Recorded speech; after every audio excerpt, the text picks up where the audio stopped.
Amigos, sejam bem-vindos ao nosso programa De Olho na Língua.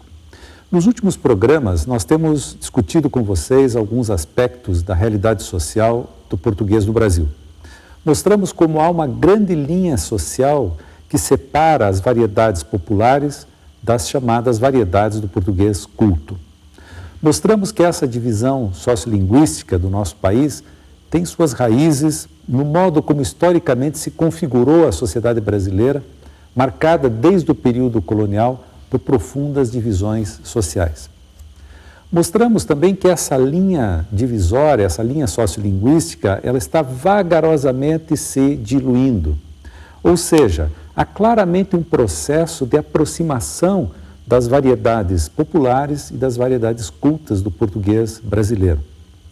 O português popular vem incorporando características do português culto, e o português culto, por sua vez, vem assimilando características do português popular. Conforme mostram as pesquisas de sociolinguística, nós estamos indo vagarosamente para um ponto médio, uma espécie de ponto médio, né? Tudo indica que no correr do século XXI, esse processo de aproximação vai se acentuar e as diferenças sociolinguísticas tenderão a diminuir no português do Brasil. Nós podemos identificar as causas desse processo na intensa urbanização da população brasileira, na ampliação da escolaridade e na difusão dos meios de comunicação social. Esse português médio que está sendo desenhado pelo Brasil urbano moderno é que está, de fato, dando as tintas da direção que a língua está tomando no Brasil. Este português urbano, falado pelas populações medianamente escolarizadas, letradas, é que tem a força, como nós dizemos coloquialmente. Nele é que nós vamos encontrar a força de atração mais poderosa que está fazendo o português no Brasil se mover. E o interessante é que o português urbano falado nas ruas, no trabalho, nos meios de comunicação social, ele está exercendo pressões para baixo e para cima. De um lado, ele está atraindo para si as variedades populares. Como nós vimos anteriormente, o sinal mais claro dessa atração é o aumento da frequência da concordância verbal nas variedades populares, que tradicionalmente sempre marcaram pouco a concordância verbal. Ao mesmo tempo, o português urbano falado está se sobrepondo ao português codificado nas nossas velhas gramáticas. Claro que existem ainda alguns segmentos sociais muito conservadores insistindo em preservar a velha codificação gramatical. No entanto, a força e a vitalidade da língua definitivamente não estão com eles. O que faz mover o português brasileiro hoje é claramente esse português urbano que está se desenhando como ponto médio das nossas variedades sociais.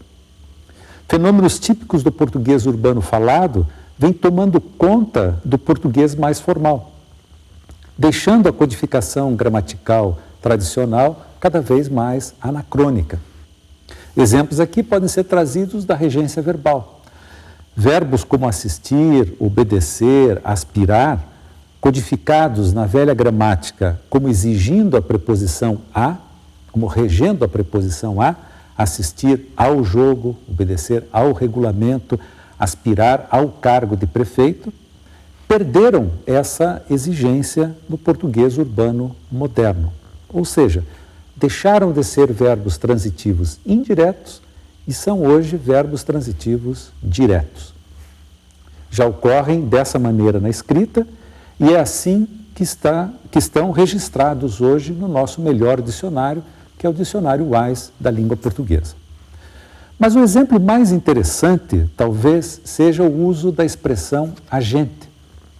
Ela vem substituindo, nesse português urbano médio de que estamos falando, o pronome nós, o pronome tradicional da primeira pessoa do plural. A substituição começou na fala mais informal, hoje ela alcança a fala formal e ela está presente na escrita.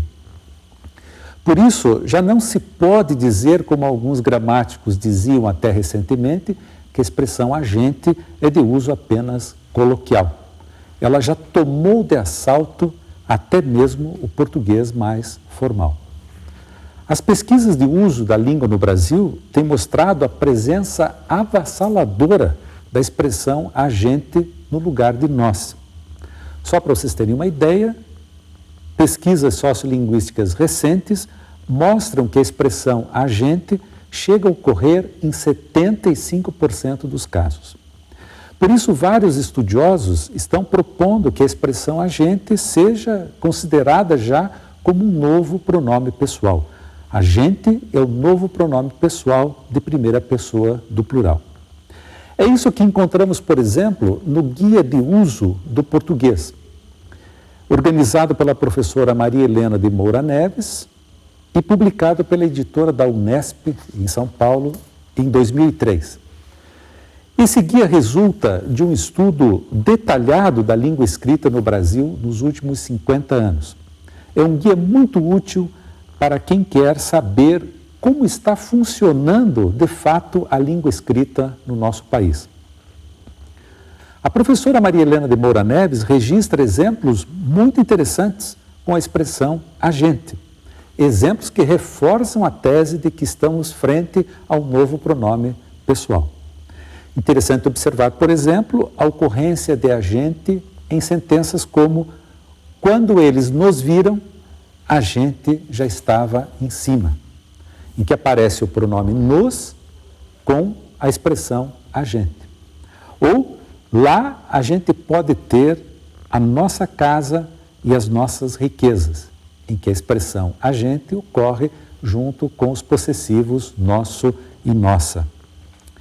São exemplos que mostram bem o sentimento que os falantes estão tendo de que a expressão agente está entrando no lugar do pronome nós. Alguém poderia então perguntar: o pronome nós vai desaparecer da língua, assim como desapareceu o pronome vós? Bem, é muito difícil fazer profecia sobre o futuro de um fenômeno linguístico.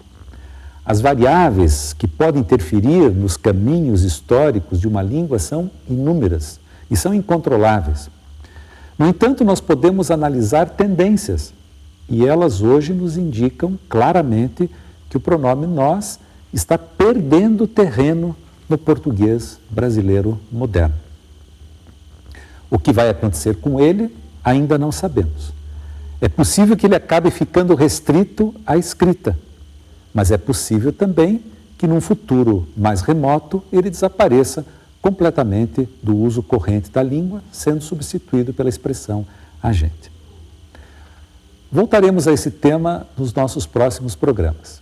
Querendo fazer contato com a gente, mande um e-mail para o nosso endereço deolhonalingua@ufpr.br.